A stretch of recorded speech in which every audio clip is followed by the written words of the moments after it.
this is Chris with your weekly crypto update for the week of July 31st, where I take a look at the macro factors affecting the crypto market.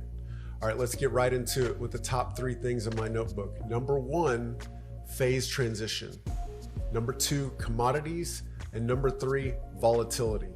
Okay, in regards to the phase transition, what I'm talking about is Bitcoin. Okay, last week we put in that lower high. That was super critical, but that was only one part of the equation. What I wanted to see was Bitcoin break that previous lower high that was set late June, and that came in around 36. Okay, and that happened this week. That happened late Sunday night. So when Bitcoin hit 36, it immediately went up to 39 within 5 minutes. Okay, so what happened right there was that lower high, a lot of people had their orders triggered on that, and when it broke 36, like 36,300, that's when it skyrocketed to 39K. So on the week, Bitcoin was up 17% with volume up 50% week over week. So that's incredibly bullish signal. Now, with that said, look, I'm not going to chase this here, okay? Not everything goes up and down in a straight line, and there will be corrections, especially with the amount of volatility that we've got in the market right now. So I just want to take a look at this. The significance of this move right here. This move erased. Look at how many weeks this candle erased right here. You got 1, 2, 3, 4, 5, 6, 7. This week's price action erased the previous 7 weeks. So that's incredibly important, incredibly bullish signal. But again, like I said, I'm not chasing. I think our short-term upside here is probably to 45, 46. But then you've got downside to, it could potentially go down to the breakout area of 36. So I mean, to me, there's more downside than upside here, so I'm going to be patient, okay? And just to highlight a couple other things, Ethereum, XRP, Uniswap, Link, Aave, Sushi, FTT, all of those coins also erased that previous lower high. So again, now we've got the broader crypto market participating in this bullish momentum, this bullish phase transition from bearish to bullish. However, not everything is on the same page because Cardano, BNB, Doge, DOT, Solana, Matic, Atom, Compound, those things did not break that higher low. So that lower high. So, that's something to keep an eye on, and I'll get into that here in a little bit. The second thing on my radar is commodities. Okay, so you had what all this the crypto market's telling me. The copper market rallied, silver caught a bid, oil is in consolidation. What this is telling me is this period of bearishness, this 2 months we had of bearishness, May, June, even into most of July, this was a consolidation. This was not a breakdown. That's what the signal's telling me right now. Okay, so if you have a nice 2-month consolidation, that's going to give you a nice base for a push higher. So what I'm looking at is this is something that could even persist into Q4. So what I'm tracking is a phase transition that could last. It's a rotation into commodities that could last for the next couple months, which is a very nice setup for crypto if you're still bullish. And again, what this is confirming to me is you've got this rotation going on. So what you had when Bitcoin peaked in mid-April and most of the other commodities peaked around May, what you had is you had a rotation out of commodities into dollars, into bonds, okay, into safety. Well, what's happening is now that's starting to reverse itself is what it looks like. So that's something to keep an eye on. But to me, that's what I'm seeing. I'm seeing the rotation out of safety and back into highly speculative bets, which is commodities and crypto. Remember, crypto trades like a commodity. So if oil's getting pounded, copper's getting pounded, corn, wheat, if all those things are getting pounded, so is crypto. Just keep that in mind.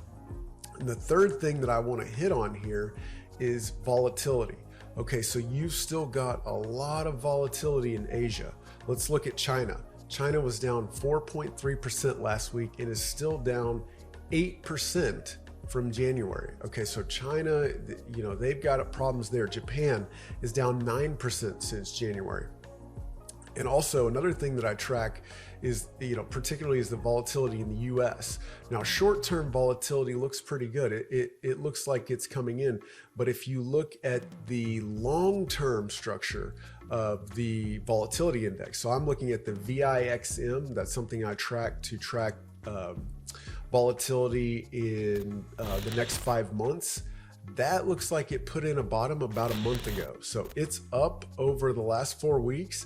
And like I said, that puts you at later volatility. So what you're seeing is investors are preparing for volatility later in the year. Now this trend could reverse and it could make a new low, but that's something I want to keep an eye on. So if volatility creeps back into the equity space, particularly later in the year, that's going to trickle into crypto. Remember, that's why I'm bringing this up. China, there's volatility in China. There's volatility in Japan, Indonesia. There's been a little bit in Europe. Europe looks like it made a nice recovery, but volatility in those markets broadly finds its way to crypto. If equities are getting sent to the wood chipper, so is crypto. And look, the last thing that I want to end on is just like I mentioned, not every chart in crypto is on the same page. So let's look at let's look at this chart of Cardano here. So you've got a really nice consolidation. We put in a higher low here. We put in a higher low here. Now we've got a nice tight candle. Okay, now let's go back to the Bitcoin chart. Now that candle, this is a 20% move right here in a week. Now you're not seeing that in Cardano. Cardano is only up about 7% during this week. So now what I don't want you to anchor on is think, okay, well, Bitcoin's got the strength, Cardano, it's stuck in the mud. That's not what I'm seeing. If you go back to the bull run in late 2020, most of the altcoins really didn't start to kick off until late December and January. Okay, so they generally lag Bitcoin when Bitcoin makes its nice run, because your crypto traders, they're going to pile into Bitcoin because it's hot, and then they're going to sell their alts, pile into Bitcoin, and they'll make the transition later in the later in the run. But so what I'm trying to say is Cardano is here, but it hasn't made its move yet. So I don't want to chase Bitcoin at 42,000, 46,000 when Cardano hasn't made its run yet. Okay, take a look at Solana. Solana's another one. Look, Solana, it's up 6-something% this week, so not as much as Bitcoin. But look, Solana didn't really start making its move until January of last year. In January of last year, Solana was at $2. Okay, then it made the move to $50. Okay, so there's a lot of juice left in this move. So just because it hasn't put in the same forward momentum as Bitcoin does not mean that it's not going to outperform. Look, this is a fantastic looking chart. A nice tight weekly close candle like that. That's where you put in that phase transition right there. That's exactly what you want to see. You look at Bitcoin, this chart doesn't look as good. To me, this candle is really suspect. I mean, it's indicative of the transition into bullish period, but the reality is nothing goes up and down in a straight line, and you're gonna have a pullback here. Whereas Solana and Cardano, they really haven't seen their lift off. Okay, so if again, I'm not chasing Bitcoin here. If I was to buy something, it would be Solana, Cardano, and another thing that one of my favorite charts is the Ethereum in Bitcoin terms. And what a lot of Bitcoin maximalist types will say, look, Bitcoin outperforms Ethereum over the long term. And who knows whether that's true or not, but I'm not super worried about years from now. What I'm worried about is what's going to happen right now, what's happening over the next couple months, because that's where the real money's going to be made. And so this is one of my favorite charts right here. And if you look at this chart, we're here right now. This green arrow right here, this goes back to early, I believe, January, maybe February of 2018. What you're looking at is a 3.5-year consolidation pattern in ETH in Bitcoin terms. Now, if this breaks out, okay, so right here we're at 0.06. If this breaks out right here, I believe this is probably at like 0.12, maybe 0.13. What you're looking at is if you get a breakout, this is where you're going to get significant outperformance of Ethereum relative to Bitcoin. So Ethereum's already outperformed Bitcoin by quite a lot, but the